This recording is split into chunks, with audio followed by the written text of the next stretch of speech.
Welcome, everyone. Janet Massey here, and this is Biscuit. Gotten to learn, I've gotten to learn many lessons from God through Sandy, my old doggy. And now God has already been teaching me lessons from Biscuit, although he continues to teach me lessons from Sandy, which is so cool. He's so kind. But I just love, so by the time this will come out, I know I'll have had him for a while. I got him in March, but it was there's so many stories with that. So unexpected, so not who I would have picked, and God knew so much who I needed. Like I could go on and on, but that's not actually what this is about. This is about trusting God and putting our trust in Him. And the closer we get to Him, the more the things around us shrink down. We're to magnify the Lord together, magnify the Lord with me. So I just want us to acknowledge that. I just realized my phone is not on silent. I just want us to acknowledge that, even though we walk through the valley of the shadow of death, we'll fear no evil. For God, you're with me. Your rod and your staff comfort me. And Biscuit here came with a lot of fear, right? New place. He's already coming out of his shell, but fear of going outside, fear of going near cars, fear of walking on the leash, fear of the trail, fear of walking away from the car. Okay, lots of fear. Oh, fear of rain falling from the sky and snow falling from the sky. We've already had snow, huh? And which we don't normally have. So it's our only snow in the winter. But got to experience it all.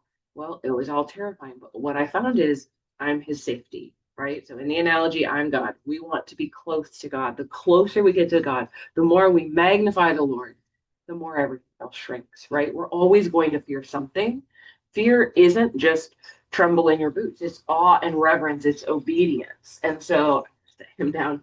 But we get to acknowledge that we're going to fear something, so let's fear the Lord. So he's taking and everything. And what I found was that, okay, well, he won't move, he'll freeze, he'll do all these things. And my old doggy Sandy had a Moby Wrap, an infant carrier, to carry her around, to help her. And he does not need it for walking. He walks fine, but he's super light compared to her, so it feels really easy. And I can stick him in it, and he immediately feels safe because he's close to me, right? I'm magnified. He's close to me. I'm his safety, and then he can take in all these things that seem so big and scary, and that he was bowing down to, and like um, retreating from the kitties, retreating from the cars, retreating from that trail we're headed to, retreating from anything really, the rain, the snow, right? But then you put him in here and it was all fine. And like, don't be, don't be, don't fear. I am with you. Don't be dismayed. I am your God. I will strengthen you. I will help you. I will uphold you with my righteous right hand. Again, I'm not God. It's just an analogy, but he gets to be close to my chest, and then all the fears are washed away. And God's saying, dwell with me, right? Dwell. The one who lives under the protection of the Most High dwells in the shadow of the Almighty. I will say concerning the Lord, who is my refuge and my fortress, my God, in whom I trust. He will rescue you from the bird trap, from the destructive flame. I've never, this is a Christian Standard Bible. I'm like, this sounds totally different. He'll cover you with his feathers. You will take refuge under his wings. His faithfulness will be a protective shield. Psalm 91. And I get to be the protective shield uh, for Biscuit, but we all get to realize that we get to rest under the shadow of his wings, right? And it says there's a number of different scriptures. It's like the fear of the Lord is the beginning of wisdom, right? The fear of the Lord is a fountain of life, that one may turn away from the snares of death. The fear of the Lord, that's Proverbs 14:27. The fear of the Lord leads to life. Whoever has it rests satisfied. He will not be visited by harm. 19:23. We've read like Isaiah 14:10, or kind of paraphrased, and Psalm 23:4, and just gone, okay, God, help us magnify you, exalt you. And then all these things that seem so big shrink.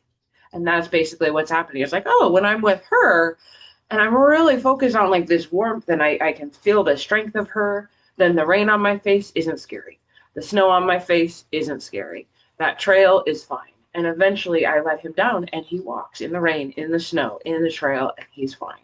And so we're not ever going to step away from God, right? But it's like, hey, God, help me to really be close to you, dwell with you, praise you, and worship you, right? We're in his presence all the time. Our spirit is one with him. But it says we enter his courts with thanksgiving and his gates with thanksgiving and his courts with praise. We enter his presence with thanksgiving and praise. We're already present with him, right? But our soul and our body needs to line up. And so we get to just praise him and thank him and acknowledge him in all our ways. And he gets to make our path straight, right? Biscuit acknowledges me and I get to direct his steps forward and straight. And so really just dwell with God. Be closer to him. And all the things of the world shrink down and they're not so big and they're not so scary. And you get to step forward because we're going to fear. So fear the Lord, awe and reverence him, magnify him. Have a wonderful day. Join us.janetmassey.com for free live mind renewal sessions to magnify the Lord together. Join us.janetmassey.com. It's going to be good. Join us. Have a wonderful day.